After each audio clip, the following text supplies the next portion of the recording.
Pakistani year lines کو برطانیہ میں داخلے کی اجازت مل گئی۔ پی آئی اے کو اس پابندی سے کتنے ارب کا نقصان ہوا؟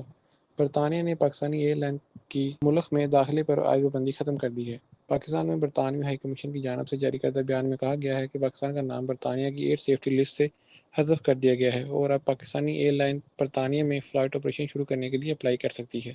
یاد رہے برطانیہ اور یورپی ایویشن حکام نے جولائی 2020 میں پاکستانی ایئر لائنز پر پابندی عائد کی تھی، تاہم لگ بھگ 4.5 سال کی پابندی کے بعد 29 نومبر 2024 کو یورپی یونین ایئر سیفٹی ایجنسی نے پاکستان کی قومی ایئر لائن پی آئی اے سمیت نجی فضائی کمپنیوں پر یورپ میں فلائٹ آپریشن پر عائد پابندی کے خاتمے کا اعلان کیا تھا۔ برطانوی ہائی کمیشن کی طرف سے جاری کردہ بیان میں کہا گیا ہے کہ ایئر سیفٹی کے اقدامات میں بہتری کے بعد برطانیہ نے پاکستانی ایئر لائنز پر عائد پابندی کو ہٹا دیا ہے، تاہم اب بھی ہر ایئر لائن کو برطانیہ کی سول ایویشن اتھارٹی سے برطانیہ میں آپریٹ کرنے کی اجازت طلب کرنا ہوگی۔ پاکستان میں برطانوی ہائی کمشنر جین میریٹ کا کہنا تھا کہ میں بین الاقوامی حفاظتی معیار کو بہتر بنانے کے لیے برطانیہ اور پاکستان کے ایویشن ماہرین کے ساتھ مل کر کام کرنے پر ان کی شکر گزار ہوں۔ ان کا مزید کہنا تھا کہ فلائٹس کی بحالی میں اب بھی کچھ وقت لگے گا، لیکن میں برطانیہ میں اپنے خاندان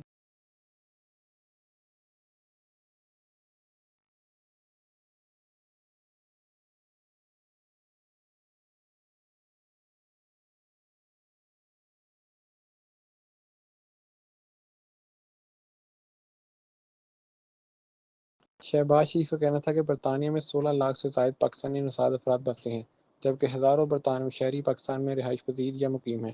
اس لیے پروازوں کی بحالی دونوں ممالک کے درمیان خاندانی روابط، سفری سہولت اور تجارت کے نئے مواقع لے کر آئے گی۔ اسلام آباد میں پریس کانفرنس سے خطاب کرتے ہوئے خواجہ آصف کا کہنا تھا کہ 2020 میں وزیر ہوا بازی غلام سرور خان نے جو کیا وہ ریاست کے خلاف ایک جرم تھا۔ وزیر دفاع کا کہنا تھا کہ اس پابندی کے نتیجے میں قومی شناخت مجروح ہوئی اور قومی ایئر لائن کو اربوں روپے کا نقصان ہوا۔ ان کا کہنا تھا کہ اب یہ معاملہ خوش اسلوبی سے حل ہو گیا ہے، لہذا اب ہم آپریٹنگ لائسنس کے لیے اپلائی کریں گے۔ انہوں نے بتایا کہ پی آئی اے کے علاوہ ایئر بلو کو بھی اجازت مل گئی ہے۔ خیال رہے پابندیوں کے باعث پی آئی اے کو پہنچنے والے نقصان کے حوالے سے اس سے قبل نومبر 2024 میں پی آئی اے کے ترجمان نے بتایا تھا کہ اگر ہم 4.5 سال کا عرصہ لگائیں اور اس میں مہنگائی اور افراط زر اور مارکیٹ گروتھ کا تخمینہ شامل نہ بھی کریں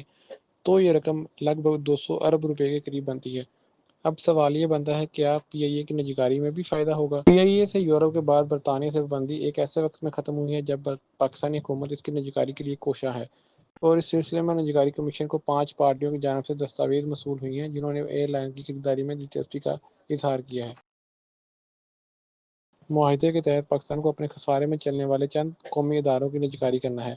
پی آئی اے گزشتہ کئی برسوں سے خسارے کا شکار ہے اور اس کا شمار حکومتی سرپرستی میں چلنے والے ان اداروں میں ہوتا ہے جو قومی خزانے کو سالانہ اربوں روپے کا نقصان پہنچاتے ہیں۔ آج وزیر دفاع خواجہ آصف نے برطانیہ کی جانب سے پاکستانی ایئر لائنز پر پابندی کے خاتمے پر کہا ہے کہ اس پیش رفت سے نہ صرف قومی ایئر لائن کی بین الاقوامی ساکھ بحال ہوگی بلکہ آئندہ نجکاری کے عمل میں اس کی قدر میں بھی اضافہ ہوگا۔ خواجہ آصف کا کہنا تھا کہ حکومت پاکستان قومی ایئر لائن پی آئی اے کو نجی شعبے کے حوالے کرنے کے لیے حتمی مراحل میں داخل ہو چکی ہے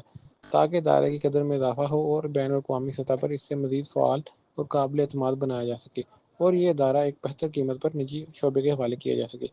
وزیر دفاع نے بتایا کہ نجکاری کے بعد پی آئی اے کو جدید جہاز، نئے فضائی راستے اور عالمی معیار کی سہولیات فراہم کی جائیں گی، اور جو بھی نجی گروپ اس ادارے کو سنبھالے گا اسے ایک مکمل اور فعال ایئر لائن ملے گی۔